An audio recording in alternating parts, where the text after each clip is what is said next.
ውድ ቻናላችን ቤተሰቦች እንኳን ውድ ቻናላችን በደህና መጣችሁ። በያዝነው የፈረንጆቹ ሜይ ወር ላይ ሊቨርፑሎች በትንሹ 6 ጨዋታዎችን የሚያደርጉ ይሆን። እነዚህ 6 ጨዋታዎች ለሊቨርፑል በጣም ወሳኝ የሚባሉ ናቸው። ሜክ ኢት ኦር ብሬክ የሚያደርጉ ናቸው። ምናልባትም የሊቨርፑል ሲዝንን ሊያሳምረው የሚችሉ ካልሆነም ደግሞ የበለጠ የከፋ ሲዝን እንዲሆን ሊያደርጉ የሚችሉ በተመሳሳይ መልኩ ለአሰልጣኙም የሊቨርፑል ቆይታው ላይ ምናልባትም ሊያራዝሙለት የሚችሉ ካልሆነም ደግሞ በፍጥነት ከስራው ሊሰናበት ሊያደርጉ የሚችሉ ጨዋታዎች ናቸው። እናም በቆይታችንም እነዚህን ጨዋታዎች የምንመለከት ይሆናል።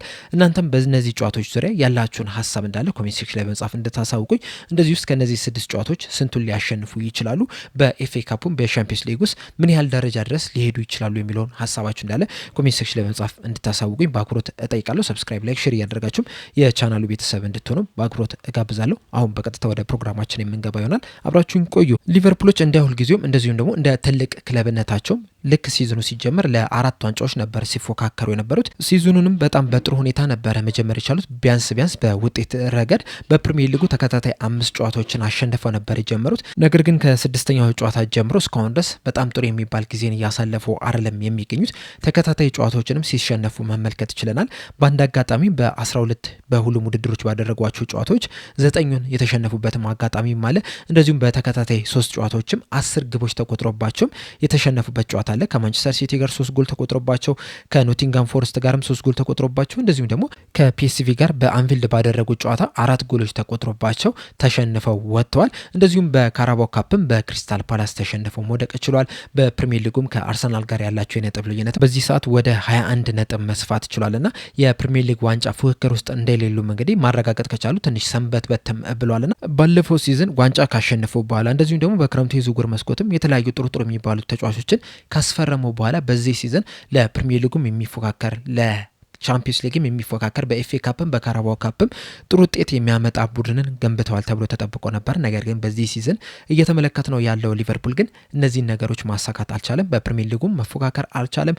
በካራባው ካፕም ከውድድሩ መውጣት ችሏል። ነገር ግን ደግሞ አሁንም ድረስ በቻምፒዮንስ ሊጉም እንደዚሁም ደግሞ በኤፍኤ ካፕም ውድድር ላይ ናቸው የሚገኙትና እነዚህን 2 ዋንጫዎችን በማሸነፍ በተጨማሪም የቻምፒዮንስ ሊግ ቦታን ይዞ በማጠናቀቅ ከ1 እስከ 4ኛ ወይም እስከ 5ኛ ደረጃ ያለውን ይዞ በማጠናቀቅ ምናልባትም ይህንን አስከፊ የውድድር ዘመንን በጣም በጥሩ ሁኔታ መጨረስ የሚችሉበት እድል ከፊት ለፊታቸው አለ። ነገር ግን ደግሞ እነዚህ እድሎች ቀላል የሚባሉ አይደሉም። በጣም ጠንካራ የሚባሉ ጨዋታዎች ናቸው ከፊት ለፊታቸው ያሉትና ሲዝኑን በጥሩ ሁኔታ መጨረስ ከፈለጉ ደግሞ እነዚህን በጣም አስቸጋሪ የሚባሉ ጨዋታዎችን የግድ ማሸነፍ መቻል አለባቸው። በዚህ በያዝነው የፈረንጆቹ ኤፕሪል ወር ላይ ደግሞ 6 ጨዋታዎችን ያደርጋሉ። ከነዚህ 6 ጨዋታዎች መካከል ደግሞ 2ቱ በሻምፒዮንስ ሊግ የሚያደርጉት የደርሶ መልስ የሩብ ፍጻሜ ጨዋታ ነው። አንደኛው ደግሞ በኤፍኤ ካፕ የሩብ ፍጻሜ ጨዋታ ነው። ቀሪዎቹ 3 ጨዋታዎች ደግሞ በፕሪሚየር ሊጉ የሚያደርጓቸው ጨዋታዎች ናቸውና በ3 ውድድሮች በጣም ወሳኝ የሚባሉ 6 ጨዋታዎችን የሚያደርጉ ይሆናል። በእርግጥ በዚህ በኤፕሪል ወር ላይ ተጨማሪ ጨዋታዎችን ሊያደርጉ የሚችሉበት እድል አለ። በተለይ ደግሞ በኤፍኤ ካፕና በሻምፒዮንስ ሊግ ወደ ቀጣይ ዙር የሚያልፉ ከሆነ ተጨማሪ ጨዋታዎችን በዚህ ወር ላይ ሊያደርጉ የሚችሉበት እድል አለ። ነገር ግን እነዚህን ጨዋታዎች ለማድረግ ከፈለጉ በመጀመሪያ ፊት ለፊታቸው ያሉትን ጨዋታዎች የግድ ማሸነፍ መቻል ይኖርባቸው።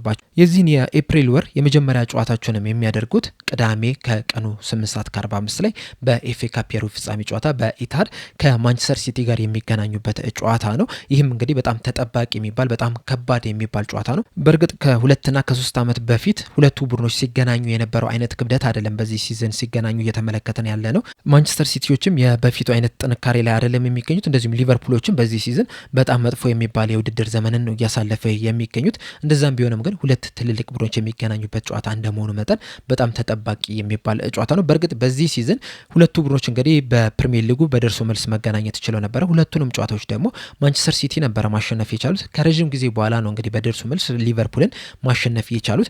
በመጀመሪያው ዙር በኢታድ በተደረገው ጨዋታ ላይ 3-0 ነበር ያሸነፉት። በመልሱ በአንፊልድ በተደረገው ጨዋታ ላይ ደግሞ 2-1 በሆነ ውጤት ነበረ ማሸነፍ የቻሉት። አሁንም ማንቸስተር ሲቲዎች ይህንን ጨዋታ ያሸንፋሉ ተብሎ ነው የሚጠበቀው። እናም ሊቨርፑሎች እንግዲህ የኤፍኤ ካፕ ዋንጫን ማሸነፍ የሚፈልጉ ከሆነ ማንቸስተር ሲቲን የግድ ማሸነፍ ይኖርባቸዋል። ነገር ግን ደግሞ ቀላል ይሆናል ተብሎ አይጠበቅምና ከፊት ለፊታቸው በጣም ከባድ ጨዋታ አለ። ይህንን ከባድ ጨዋታ ካለፉ በኋላ ደግሞ የሚያገኙት ሌላኛው ከባድ ጨዋታ በሻምፒዮንስ ሊግ በሩብ ፍጻሜ ከፒኤስጂ ጋር የሚገናኙበት ጨዋታ ነው። ይህ ጨዋታ እንግዲህ የመጀመሪያው ዙር በፓርክ ደ ፍራንስ ነው የሚደረገው። ባለፈው ሲዝን እንግዲህ ሊቨርፑል ከፒኤስጂ ጋር በ16ቱ የጥሎ ማለፍ ጨዋታዎች ላይ መገናኘት ችሎ ነበረ። በመጀመሪያው ዙር ጨዋታ ላይ ሊቨርፑል ነበር 1-0 በሆነ ውጤት ማሸነፍ የቻለው። በመልሱ ደግሞ በአንፊልድ በተደረገ ጨዋታ ላይ ፒኤስጂዎች 1-0 አሸንፈው ከዛም በፔናልቲ በፍጹም ቅጣት ምት ምት ፒኤስጂዎች ወደ ቀጣይ ዙር ማለፍ ችሏል። በመጨረሻም የሻምፒዮንስ ሊግም አሸናፊ መሆንም የቻሉ ክለብ ናቸው። በዚህ ሲዝን ደግሞ በሻምፒዮንስ ሊግ የሩብ ፍጻሜ ጨዋታዎች ላይ መገናኘት ችሏል እነዚህ ሁለቱ ክለቦች። ሊቨርፑልም እንግዲህ ያለፈውን አመት ውጤት ለመበቀል ወደ ሜዳ ይገባሉ ተብሎ ይጠበቃል። ነገር ግን ደግሞ ፒኤስጂዎች ልክ እንደ አምናው ሁላ ዘንድሮም በጣም ጠንካራ ቡድን ናቸው። ይህንንም ደግሞ በተለያዩ ጨዋታዎች ላይ መመልከት ይችለናል። ሩቅ እንኳን ሳንሄድ በሻምፒዮንስ ሊግ 16ቱ የጥሎ ማለፍ ጨዋታ ላይ ከቼልሲ ጋር ነበረ የተገናኙት ፒኤስጂዎች በድምር ውጤት ግን 8-2 8-3 በሆነ ውጤት አሸንፈው ነው ወደዚህ ጨዋታ መምጣት የቻሉትና ምን ያህል ጠንካራ ቡድን እንደሆነ በእነዚህ ጨዋታዎች ራሱ መመልከት እንችላለን። በጣም አስፈሪ የሚባልም የአጥቂ ስፍራ ተጫዋቾች አሏቸው። እነ ብራድሊ ባርኮላ፣ እነ ኡሳን ዴምቤሌ፣ ካቫርስኬላ እና ዱዌ ራሱ ስንመለከታቸው በጣም እየተቀያየሩ መጫወት የሚችሉ በጣም ፈጣን የሚባሉ ድሪብል ማድረግ የሚችሉ ለጎልም አይን ያላቸውም ተጫዋቾች ናቸውና ሊቨርፑሎች እንግዲህ ሻምፒዮንስ ሊግን መብላት የሚፈልጉ ከሆነ ወደ ቀጣይ ዙርም ማለፍ የሚፈልጉ ከሆነ የግድ ይህንን ጨዋታ ማሸነፍ መቻል አለባቸው።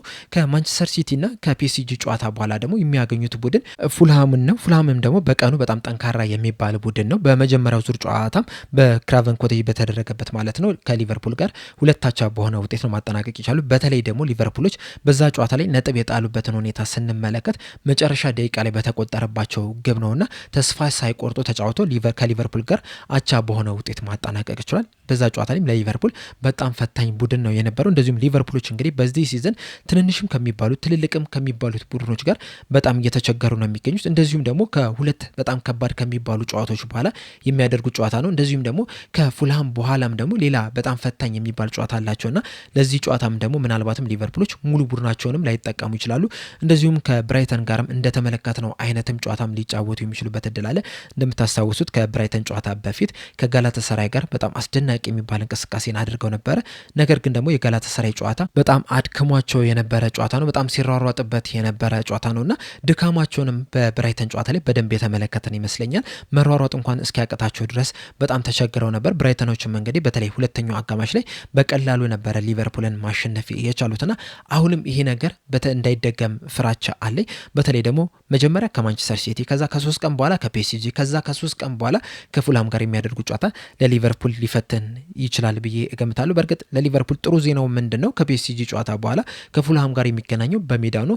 እንደዚሁም ከፉልሃም ጨዋታ በኋላም ከፒኤስጂ ጋር የመልስ ጨዋታውን የሚያደርገው በሜዳው በአንፊልድ ነውና ምናልባትም ያ ትልቅ ሞራል ሊሆናቸው ይችላል እንጂ እነዚህን ሁለት ጨዋታዎችን አድርጎ ከፉልሃም ጋር መገናኘት ለሊቨርፑል ፈተና ይሆናል ተብሎ ይጠበቃል። በተለይ ደግሞ በዚህ ሲዝን እያሳዩት ያለውን አቋም ስንመለከት ለሊቨርፑል የሚፈተን ጨዋታ ይሆናል ተብሎ ይጠበቃል። ነገር ግን ይሄ ፈተና በዚህ አያበቃም። ከፉልሃም ጨዋታ በኋላ ደግሞ ከፒኤስጂ ጋር በሻምፒዮንስ ሊግ ሩብ ፍጻሜ መልስ ጨዋታውን በአንፊልድ የሚያደርጉ ይሆናል። ይህም ጨዋታ ለሊቨርፑል በጣም ወሳኝ የሚባል ነው። ምናልባትም በጣም አድካሚ ብዙ ኢነርጂያቸውንም ሊጨርስ የሚችል ጨዋታ ይሆናል ተብሎ ይጠበቃል። በተለይ ደግሞ አሁን ለምሳሌ በመጀመሪያው ዙር ጨዋታ ላይ ፒኤስጂዎች 1-2 2-1 በአንድ የጎል ልዩነት ቢያሸንፉ ሊቨርፑሎች ይህንን ጨዋታ ቀልብሶ ለማለፍ እዚህ በመልስ ጨዋታ ላይ በጣም ከባድ የሆነ ስራን ይሰራሉ ተብሎ ይጠበቃል። እንደዚሁም ደግሞ ሊቨርፑሎች በጠባብ ውጤት አሸንፈው የሚወጡ ከሆነ ደግሞ ይህንን ውጤታቸውን ለማስጠበቅ በአንፊልድ በሚደረገው ጨዋታ ላይ በጣም ከባድ ስራን ይሰራሉ ተብሎ ይጠበቃል። እንደዚሁም ደግሞ ፒኤስጂዎች እንደሚታወቀው በሊቨርፑል የደርሱ መልስ ጨዋታ ላይ የሊግ ጨዋታ የላቸውም። በቅርቡም እንግዲህ የሊግ ጨዋታቸው እንደተራዘመ ሁላችንም እናስታውሳለንና ለፒኤስጂዎች የበለጠ ኢነርጂ ይሰጣቸዋል። ለሊቨርፑል ደግሞ የበለጠ ጨዋታውን አስቸጋሪ ነው የሚያደርግባቸው። ከፒኤስጂ ጨዋታ በኋላ ደግሞ የመርሲሳይድ ደርቢ አለባቸው። ይህም ደግሞ በአዲሱ ስታዲየማቸው የሚደረግ የመጀመሪያው የመርሲሳይድ ደርቢ ነውና ኤቨርተኖች ይህንን ጨዋታ ለማሸነፍ በጣም በከፍተኛ ተነሳሽነት ይገባሉ ተብሎ ይጠበቃል። ምክንያቱም በአዲሱ ስታዲየም በመርሲሳይድ ደርቢ ጨዋታ ላይ የመጀመሪያውን ጨዋታ መሸነፍ አይፈልጉምና ይህንን ጨዋታ ለማሸነፍ በጣም በጥንካሬ ይገባሉ ተብሎ ይጠበቃልና ይህም ደግሞ ሌላ በጣም አስቸጋሪ የሚባል ጨዋታ ነው። ከዛም በስተመጨረሻም በአፕሪል ወር ላይ ከክሪስታል ፓላስ ጋር የሚያደርገው ጨዋታ ይኖራል። ክሪስታል ፓላሶችም እንግዲህ በዚህ ሲዝን ከሊቨርፑል ጋር በ3 አጋጣሚዎች ተገናኝተዋል። በኮሚኒቲ ሺልድ፣ በፕሪሚየር ሊግ እንደዚሁም ደግሞ በካራባኦ ካፕና በእነዚህ 3 ውድድሮችም በእነዚህ 3 አጋጣሚዎችም ክሪስታል ፓላሶች ናቸው ማሸነፍ የቻሉት። በኮሚኒቲ ሺልድ አሸንፈው የዋንጫ ባለቤት ሆነዋል። እንደዚሁም በፕሪሚየር ሊጉም በክሪስታል ፓላስ ሜዳ በተደረገ ጨዋታ ሊቨርፑልን የመጀመሪያውን ሽንፈት እንዲያስተናግድ አድርገውታል። በካራባኦ ካፕም ከውድድሩ እንዲሰናበት አድርገውታል። በእርግጥ በካራባኦ ካፕ ጨዋታ ላይ ወጣት ተጫዋቾችን እንደዚሁም ደግሞ ቤንች ተጫዋቾችን የተጠቀሙት። እንደዛም ቢሆንም ግን በአንፊልድ የተደረገ ጨዋታ ነው የነበረውና በዛ ጨዋታ ላይ ክሪስታል ፓላሶች አሸንፈው መውጣት ችሏልና አራተኛ ሽንፈት እንዳይሆንባቸው ሊቨርፑሎች ይህንን ጨዋታ ለማሸነፍ በጣም በከባድ ተነሳሽነት ይገባሉ ተብሎ ይጠበቃልና እነዚህን አጠቃላይ 6 ጨዋታዎች ለሊቨርፑል በጣም ወሳኝ የሚባሉ ናቸው። እንደዚሁም ይህንን የ2025/26 የውድድር ዘመንንም ምናልባትም የተሻለ ሲዝን ሊያደርጉት አጨራረሱንም አሪፍ ሊያደርጉ ወይም ደግሞ የባሰ ሊያደርጉ የሚችሉ ናቸው። እንደዚሁም የአሰልጣኝ አርነ ስሎት የሊቨርፑል ቆይታ ላይም ትልቅ ተጽዕኖ ሊፈጥሩ የሚችሉ ጨዋታዎች ናቸው። በእርግጥ አሁን ላይ አንዳንድ መረጃዎችን ስትመለከቱ የሊቨርፑል ባለቤቶች አሁንም ከአሰልጣኝ አርነ ስሎት ጎን ናቸው የሚሉ ነገሮችን እየሰማን ነው የምንገኘው። ነገር ግን ደግሞ ይህ ሲዝን በአስከፊ ሁኔታ የሚጠናቀቅ ከሆነ ግን ከስራቸው ሊሰናበቱ የማይችሉበት ምንም አይነት ምክንያት የለም። አሁን ለምሳሌ ከኤፍኤ ካፕ ውድድር ውጭ ቢሆኑ በሻምፒዮንስ ሊጉም በፒኤስጂ ተሸንፈው የሚወድቁ ከሆነ በፕሪሚየር ሊጉም ከአንደኛ እስከ አምስተኛ ደረጃ ያለውን ቦታ ይዘው የማያጠናቀቁ ከሆነ አሰልጣኝ አርነ ስሎት በቀጣይ ዓመት በስራቸው ይቆያሉ ማለት በጣም አስቸጋሪ ነው የሚሆነውና ከስራቸው የሚሰናበቱበት እድል ከፍተኛ ነው ተብሎ ይጠበቃል። ነገር ግን ዋንጫ ማንሳት የሚችሉ ከሆነ ግን በስራቸው ሊቀጥሉ የሚችሉበት እድል በጣም ከፍተኛ ነው። አሁን ለምሳሌ በፕሪሚየር ሊጉ እስከ አምስተኛ ደረጃ ሊሆን ይዞ ቢያጠናቅቁ እንደዚሁም የኤፍኤ ካፕ ዋንጫን ቢያነሱ በሊቨርፑል ስራቸው ይቆያሉ ተብሎ ይጠበቃል።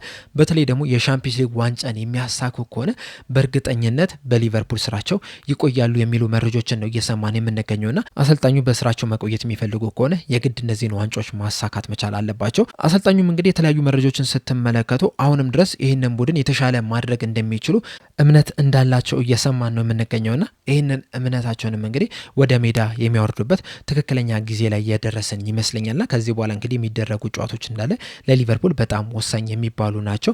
በኤፍኤ ካፕና በሻምፒዮንስ ሊግ ወደ ቀጣይ ዙር የማያልፉ ከሆነ ከዚህ በኋላ እንግዲህ በአጠቃላይ 10 ጨዋታዎች ብቻ ናቸው የሚቀሯቸው። በአፕሪል ወር 6 እንደዚሁም ደግሞ በሜይ ወር ላይ 4 ጨዋታዎችን ነው የሚያደርጉት። በኤፍኤ ካፕም እንደዚሁም ደግሞ በሻምፒዮንስ ሊግም እስከ ፍጻሜ ድረስም የሚሄዱ ከሆነ ከዚህ በኋላ 15 ጨዋታዎች ናቸው የሚቀሯቸውና እነዚህን 15 ጨዋታዎች እንግዲህ አሸንፈው በስተመጨረሻም ይህንን መጥፎ የሚባል ሲዝንን ወደ ጥሩ ሲዝን መቀየር ይችላሉ የሚለው ነገር አብረን የምንመለከት ይሆናል። እናንተስ በእነዚህ በቀሪ ጨዋታዎች በተለይ ደግሞ በኤፕሪል ወር ላይ ከማንቸስተር ሲቲ፣ ከፒኤስጂ፣ ከፉልሃም፣ ከፒኤስጂ እንደዚሁም ደግሞ ከኤቨርተን እና ከክሪስታል ፓላስ ጋር የሚደረጉ ጨዋታዎች ዙሪያ ያላችሁ ሀሳብ ምንድን ነው? እንደዚሁስ ሊቨርፑሎች ከነዚህ 6 ጨዋታዎች ምን ያህሉን ያሸንፋሉ ብላችሁ ታስባላችሁ? በኤፍኤ ካፕ እና በሻምፒዮንስ ሊግ ውስጥ እስከ ምን ያህል ድረስ ሊሄዱ ይችላሉ ብላችሁ ታስባላችሁ? ሀሳባችሁን እንዳለ ኮሜንት ሴክሽን ላይ በመጻፍ አሳውቁኝ። ለአሁን እዚህ ላይ አበቃው። በቀጣይ በሌላ እስከምንገናኝ ድረስ ሰብስክራይብ፣ ላይክ፣ ሼር ማድረግ እንዳትረሱ። ቸር ያቆየን።